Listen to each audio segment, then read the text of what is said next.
Yo, what's going on everyone? My name is WowShane, and welcome back to Your Favorite Game, the show where we talk about your favorite game. Today's favorite game is one of the biggest indie success stories. It's Undertale, originally released for the PC. Today's guest has chosen not to be represented by a face cam and will be represented by this picture instead. Make sure you like, comment, and subscribe if you like what you watch. Today's guest is Craft Plays. Craft, why don't you tell the wonderful people about your favorite video game? My favorite video game is Undertale.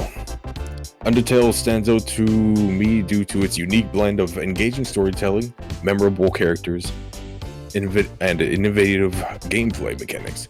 Its ability to make players consider the consequences of their choices within a rich and emotional resonant world is what truly captivates me.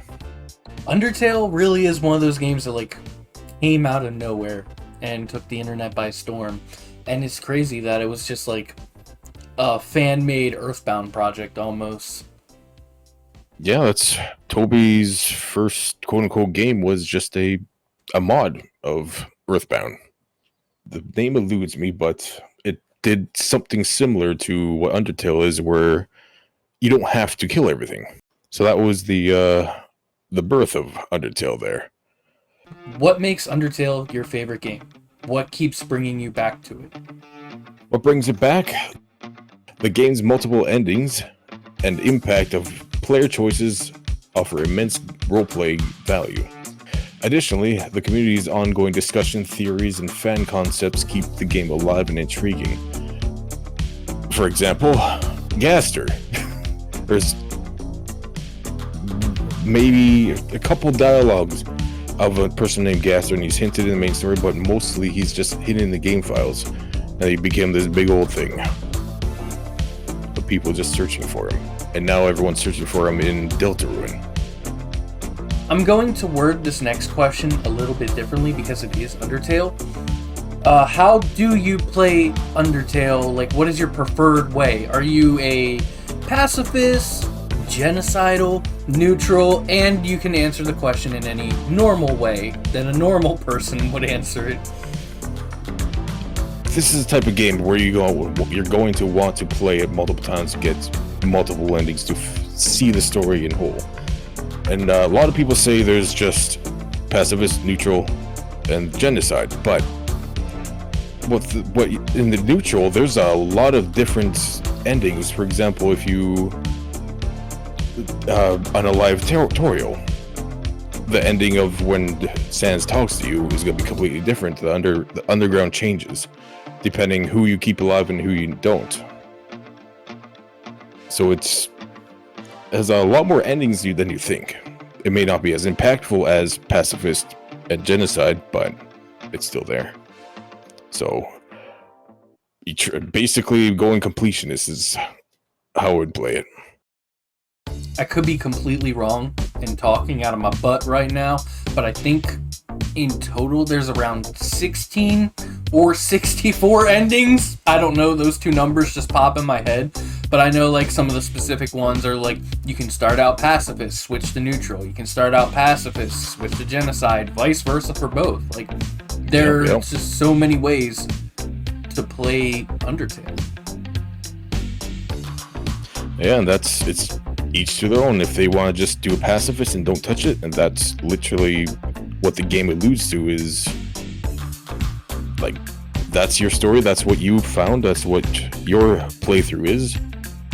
And then if somebody does pacifist and then goes on a genocide, they're taunted for doing that.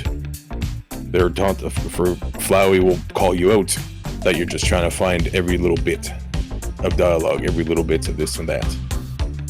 And vice versa, if you do a genocide and they'll go pacifist, you're going to get a very eerie ending, which makes a second ending for pacifists in a technical sense.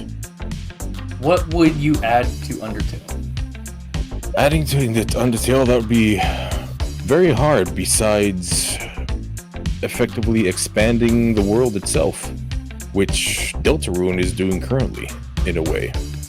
It may not be the same timeline or plane of existence, but you're seeing different you're seeing each character in a different light in a way, with similarities. So that would be it. It's just expanding on what you have. That's a good way to put it. And yeah, Deltarune, like on the surface, almost looks like a sequel, but I almost feel like it's a alternate universe retelling. Like, what if the monsters never got sent underground or something? You know? Yeah. I guess exactly. we won't know until 2050 when the game's finally done. What is something you would remove from Undertale? Something I remove? Maybe like the puzzles that don't have any storytelling elements to it.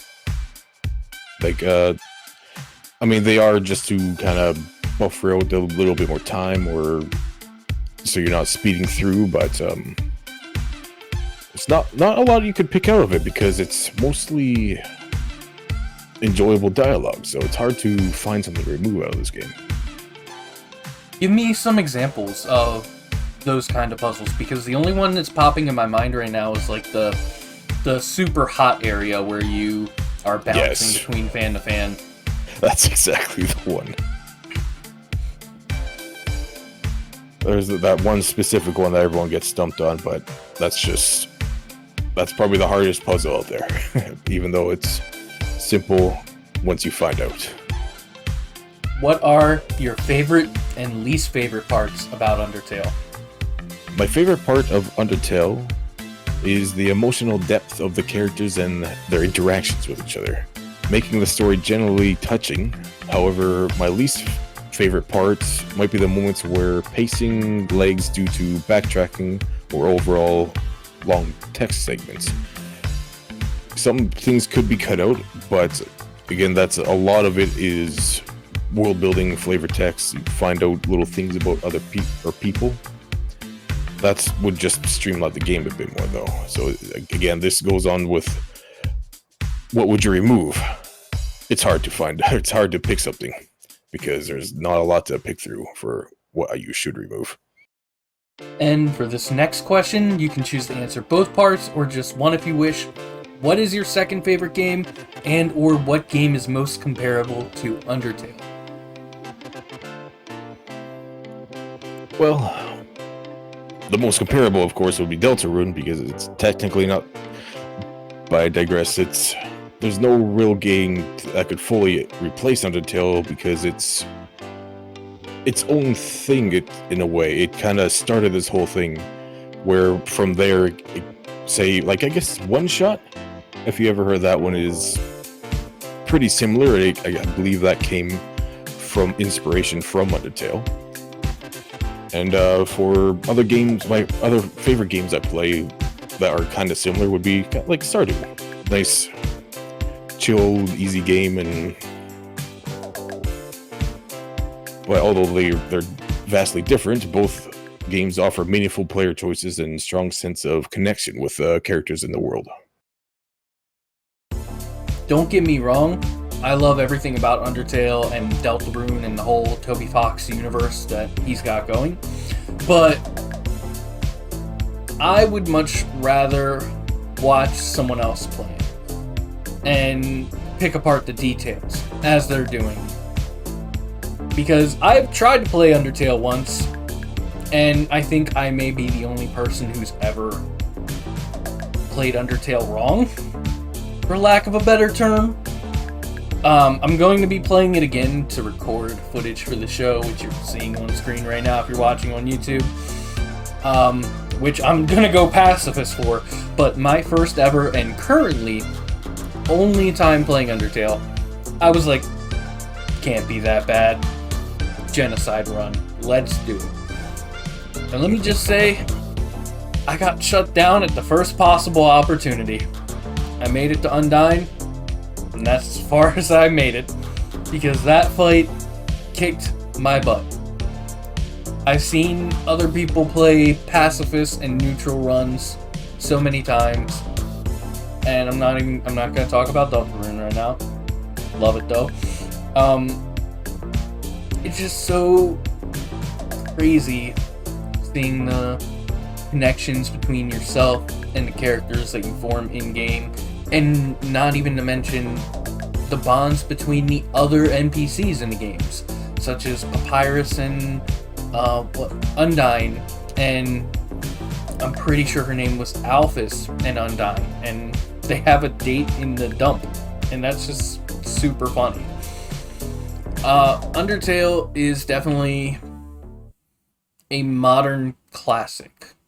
I feel like that is going to be one of the games that has released recently that will stand the test of time, and people will look back on it so fondly in 10, 20, 30 years, much like we do to SNES games, N64 games, PS1 games, and just that game is a game that you can't help but love.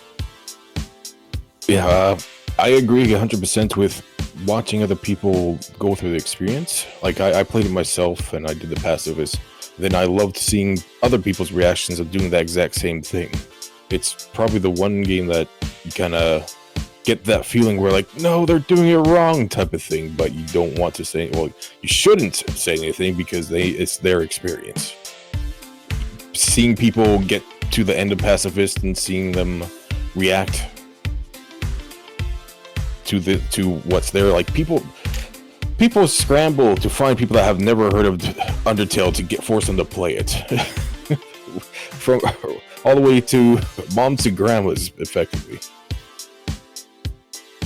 I need to see someone's grandma play Undertale. Yeah. Craft, tell the wonderful people where we can find you. Well, you can find me on Twitch at Craft Plays.